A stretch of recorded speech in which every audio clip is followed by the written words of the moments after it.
सुप्रभात बच्चों, आज हम आपकी व्याकरण पुस्तक व्याकरण कुंज के पाठ 4 शब्द विचार के विषय में पढ़ेंगे।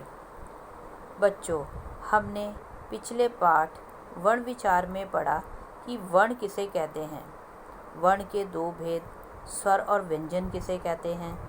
स्वर के 3 भेद वे व्यंजन के भेद। उसमें आपने सीखा कि वर्ण का दूसरा नाम अक्षर है। वर्ण भाषा की सबसे छोटी इकाई है। किसी भी भाषा को सीखने के लिए हमें सबसे पहले वर्णों का ज्ञान होना आवश्यक है। तो आइए अब हम पढ़ते हैं कि शब्द किसे कहते हैं और शब्द का निर्माण कैसे होता है। तो सबसे पहले देखिए कि जो हमारे वर्ण होते हैं उनका ऐसा मेल जिसका कोई ना कोई अर्थ हो, उसे हम शब्द कहते हैं। फॉर एग्ज़ाम्पल, जैसे कमल और कलम। अब इन दोनों ही शब्दों में अगर हम कमल लिखते हैं तो का मा ला लिखते हैं, और अगर कलम लिखते हैं तो का ला मा लिखते हैं। लेकिन अगर हम ये शब्दों के क्रम से ही दोनों के अर्थ में परिवर्तन आ गया है। अगर हमने का मा ला लिखा तो वो कमल बन गया, और अगर हमने लिखा का ला मा तो वो कलम जो है वो लिखने वाली कलम बन गई। तो आपने देखा कि वर्णों का क्रम बदल देने से शब्द का अर्थ भी बदल गया और शब्द भी बदल गया। इन्हीं वर्णों को यदि हम इन्हीं वर्णों को यदि हम मा का ल लिखते हैं, मा का ला के क्रम से लिखते हैं, तो इसका कोई भी अर्थ नहीं निकलता है। तो आपने देखा कि वर्ण जो हैं वो अनेक वर्णों शब्द जो है वो अनेक वर्णों के मेल से बनते हैं, जिसका कोई ना कोई अर्थ होता है। तो आइए इसकी परिभाषा देखते हैं। एक या अनेक वर्णों के मेल से बनी सार्थक एवं स्वतंत्र भाषिक इकाई शब्द कहलाती है। तो अब आपको शब्द की परिभाषा अच्छे से समझ आ गई होगी। अब देखिए इसका वर्गीकरण। आपने फ्लो चार्ट देखिए अपनी चैप्टर के अंदर। शब्दों का वर्गीकरण जो है वो 4 आधारों पर किया गया है। सबसे पहला है रचना के आधार पर, दूसरा है उत्पत्ति के आधार पर, तीसरा है अर्थ के आधार पर, और चौथा है व्याकरणिक प्रकार के आधार पर। अब रचना के आधार पर जो है ये शब्द का वर्गीकरण कैसे किया गया है। रचना या बनावट के आधार पर शब्दों के 3 भेद बताए गए हैं। सबसे पहला है रूढ़ शब्द। अब ये रूढ़ शब्द क्या होते हैं? ये रूढ़ शब्द वो होते हैं जो कि हमारी परंपरा से किसी विशेष अर्थ के लिए प्रयोग किए जाते हैं, और ये पुराने समय से किसी एक विशेष अर्थ के लिए प्रयोग करे जाते हैं, प्रचलित हो जाते हैं, और जिनके टुकड़े करने पर और इन शब्दों के टुकड़े करने पर हमें कुछ भी अर्थ नहीं मिलता है, ये रूढ़ शब्द कहलाते हैं। जैसे पेड़, कल, आदमी, पशु आदि। अब इन सारे शब्दों को अगर हम खंडित कर देते हैं, इनको अलग अलग करके लिखते हैं, तो उनका अलग से कोई भी अस्तित्व नहीं होता और उनका कोई भी पहचान नहीं होती, और वो कोई भी अर्थ नहीं देते हैं। मतलब ये टुकड़े जो होते हैं वो निरर्थक बन जाते हैं। तो इसलिए इनको हम रूढ़ शब्द कहते हैं। मतलब अब आपको समझ आया कि रूढ़ शब्द क्या होता है। ऐसे शब्द जो कि परंपरा से हमारे लिए किसी विशेष अर्थ के लिए प्रचलित हैं, और जिनके टुकड़े करने पर कोई भी अर्थ नहीं निकलता है। अब दूसरा आपका भेद है यौगिक शब्द। अब यौगिक शब्द क्या होते हैं? 2 या 2 से अधिक शब्दों या शब्दांशों के मेल से बने हुए शब्दों को यौगिक शब्द कहते हैं। मतलब 2 या 2 से अधिक शब्दों के मेल से बने हुए शब्द क्या कहलाते हैं? यौगिक शब्द कहलाते हैं। जैसे बैल प्लस गाड़ी, बैलगाड़ी, विद्या प्लस आलय, विद्यालय, प्रधान प्लस मंत्री, प्रधानमंत्री, चाय प्लस वाला, चाय वाला। तो ये आपके होते हैं यौगिक शब्द, 2 या 2 से अधिक शब्दों से बनने वाले शब्द। यौगिक का मतलब क्या होता है? 2 शब्दों के योग से बना हुआ शब्द। अब तीसरा आपका भेद है योग रूढ़। अब इसकी क्या परिभाषा है? जो शब्द दो या दो से अधिक शब्दों के मेल से बनते हैं और फिर एक विशेष अर्थ को दिखाते हैं। मतलब ऐसे शब्द जो होते तो यौगिक ही हैं, मतलब दो शब्दों या दो से अधिक शब्दों के मेल से ही बनते हैं, लेकिन वो किसी एक विशेष अर्थ को दर्शाते हैं हमें, और ये शब्द क्या कहलाते हैं? योग रूढ़ शब्द कहलाते हैं। जैसे दशानन। अब दशानन शब्द में आपने देखा कि 10 का मतलब होता है 10, दश का मतलब होता है 10, आनन का मतलब होता है मुख। तो 10 मुखों वाला कौन होता है? इसका विशेष अर्थ क्या है? रावण। तो 10 मुख वाला किसे कहा गया? रावण को कहा गया है। अर्थात आपका 10 मुख वाला साधारण अर्थ में ना आकर रावण के लिए ही रूढ़ हो गया है। तो योग रूढ़ शब्दों के कुछ उदाहरण और भी हैं, जैसे पंकज। अब पंकज में क्या होता है कि पंख का मतलब होता है कीचड़ और ज का मतलब होता है उत्पन्न होना। तो जो कीचड़ में उत्पन्न होता है उसे बोलते हैं पंकज। उसके बाद लंबोदर किसको बोलते हैं? लंबा उदर है जिसका। अब लंबोदर किसे कहा गया है? लंबे उदर वाले को। तो लंबे उदर वाला किस विशेष अर्थ के लिए प्रयोग किया गया है? गणेश जी के लिए। और नीलकंठ, नीलाकंठ किसके लिए बोला गया है? शिव जी के लिए। तो ये आपके थे 3 भेद आपके किसके आधार पर थे? रचना या बनावट के आधार पर। कौन कौन से भेद हैं ये? रूढ़ शब्द, यौगिक शब्द और योग रूढ़ शब्द। अब इसका दूसरा भेद देखिए, शब्दों के वर्गीकरण का दूसरा भेद देखिए, उत्पत्ति के आधार पर। अब उत्पत्ति का मतलब क्या होता है? उत्पत्ति का मतलब होता है पैदा होना, कहाँ से उत्पन्न होना, किस चीज़ से उत्पन्न होते हैं। ये शब्द जो हैं हमारे, ये कहाँ से उत्पन्न हुए हैं। उत्पत्ति के आधार पर शब्दों के 5 भेद हैं। अब ये कौन कौन से भेद हैं? सबसे पहला है तत्सम शब्द। तत्सम शब्द कौन से होते हैं? संस्कृत वाले शब्द। उसके बाद हैं तद्भव शब्द। तद्भव शब्द कौन से होते हैं? हिंदी वाले। देशज, तीसरा है हमारा देशज शब्द। देशज शब्द कौन से होते हैं? जो हमारे देश के अंदर ही प्रयोग किए जाते हैं अलग अलग स्थानों पर। उसके बाद हमारा है चौथा विदेशी शब्द। विदेशी शब्द कौन से होते हैं? जो हमारे विदेशी भाषाओं से हमारे यहाँ आ जाते हैं।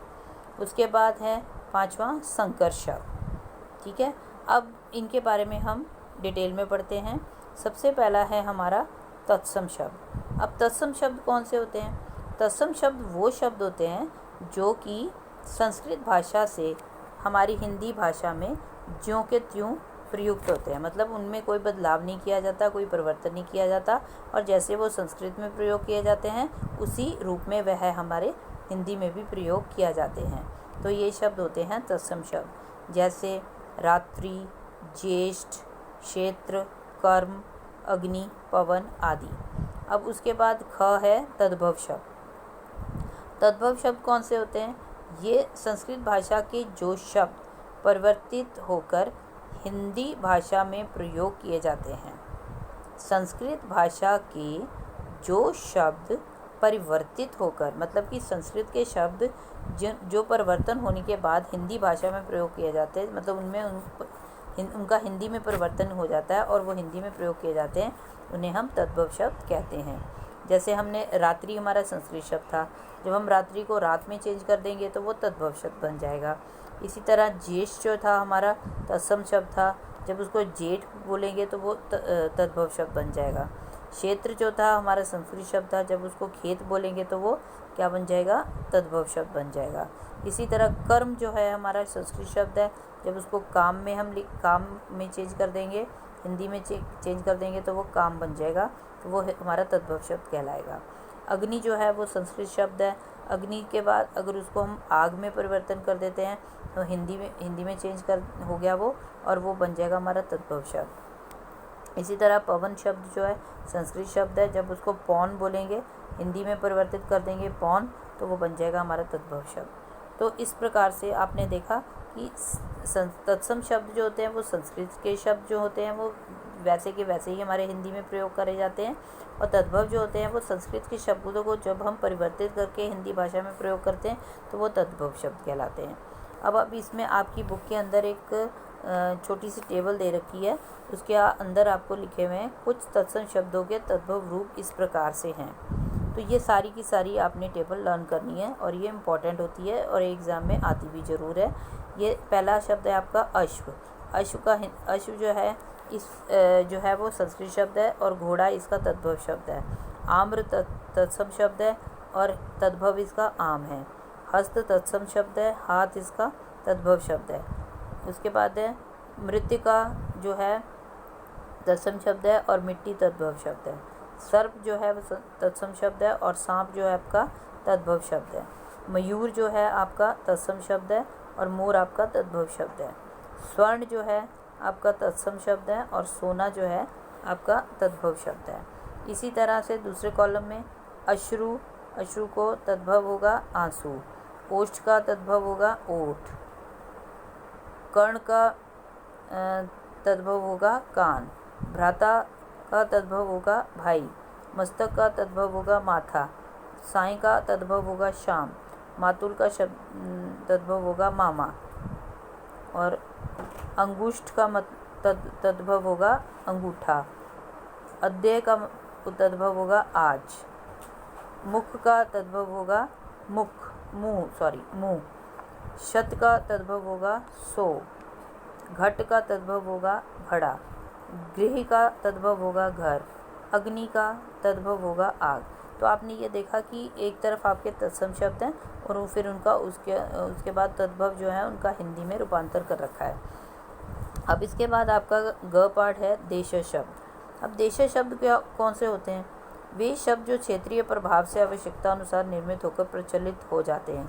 मतलब कि जो अलग हमारे भारत के अलग अलग क्षेत्रों, क्षेत्रीय प्रभाव मतलब उस एरिया में रहने वाले लोगों के भाषा के अकॉर्डिंग वो बन जाते हैं, तो उनको हम देशीय शब्द मतलब हमारे देश के अलग अलग भागों में बोले जाने वाले जो शब्द हैं वो देशीय शब्द कहलाते हैं।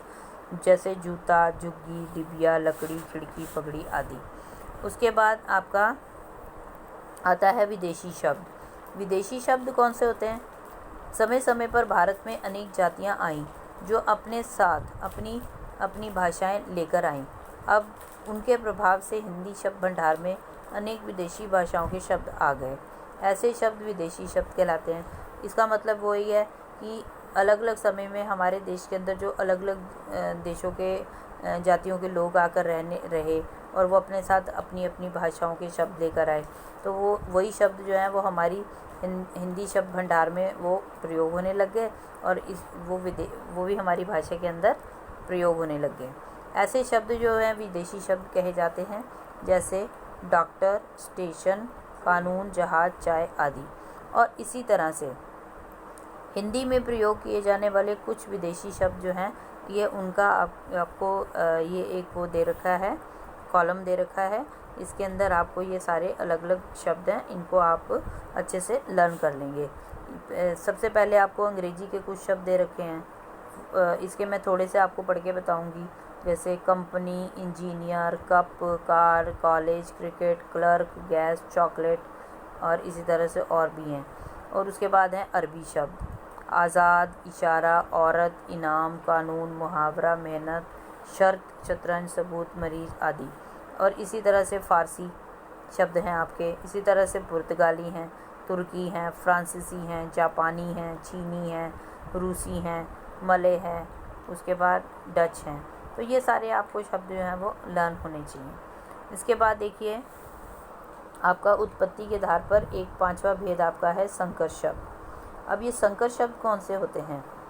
हिंदी में दो भाषाओं के शब्दों के मेल से बने शब्द भी मिलते हैं। मतलब हिंदी के अंदर दो भाषाओं के शब्दों के मेल से बने हुए शब्द भी हमें मिलते हैं। मतलब एक शब्द जो होता है उसके अंदर दो अलग अलग भाषाओं के शब्द यूज़ किए जाते हैं, जिन्हें हम संकर शब्द कहते हैं। जैसे सजावट, कक्ष। अब यहाँ पे जो सजावट वर्ड है ये शब्द एक ही है, ये सारे आपके शब्द जो हैं वो एक हैं। सजावट, कक्ष, मांग पत्र, घड़ी साज, वर्षगांठ, योजना, कमीशन और बेसमझ, ये सारे आपके दो अलग अलग शब्दों के मेल से बने हैं। और ये जो दो इसमें शब्द अलग अलग यूज़ हुए हैं वो अलग अलग भाषाओं के हैं। दो अलग अलग भाषाओं से हैं। जैसे सजावट शब्द जो है, पहला शब्द जो है आपका सजावट कक्ष है, तो इसमें जो सजावट शब्द है वो आपका हिंदी का है और जो कक्ष शब्द है वो संस्कृत का है। इसी तरह दूसरा शब्द देखो, मांग पत्र। अब इसमें मांग जो है वो हिंदी का शब्द है और पत्र जो है वो संस्कृत का शब्द है। तो आपने देखा कि एक शब्द के अंदर दो अलग अलग भाषाओं के शब्द यूज़ कर रखे हैं, तो इन्हें हम संकर शब्द कहते हैं। ठीक है। घड़ी साज में घड़ी जो है वो हिंदी शब्द है और साज जो है वो अरबी शब्द है। वर्षगांठ में वर्ष जो है संस्कृत है और गांठ हिंदी शब्द है। योजना कमीशन में योजना संस्कृत शब्द है और कमीशन अंग्रेजी शब्द है। इसी तरह बेसमझ शब्द में बे जो है वो अरबी है और समझ जो है वो आपका हिंदी शब्द है। तो आपने देखा कि एक शब्द के अंदर दो अलग अलग भाषाओं के शब्द यूज़ हो रखे हैं और उनके मेल से बने हुए शब्द जो हैं वो संकर शब्द कहलाते हैं। तो ये थे हमारे उत्पत्ति के आधार पर शब्दों के 5 भेद। तो कौन कौन से थे? सबसे पहला तत्सम, उसके बाद सेकंड तद्भव, थर्ड जो है देशज, चौथा विदेशी और पांचवा संकर शब्द। आशा करती हूँ ये इतने आपको समझ अच्छे से आ गए होंगे। बाकी के जो रह गए हैं 2 और वो हम कल करेंगे।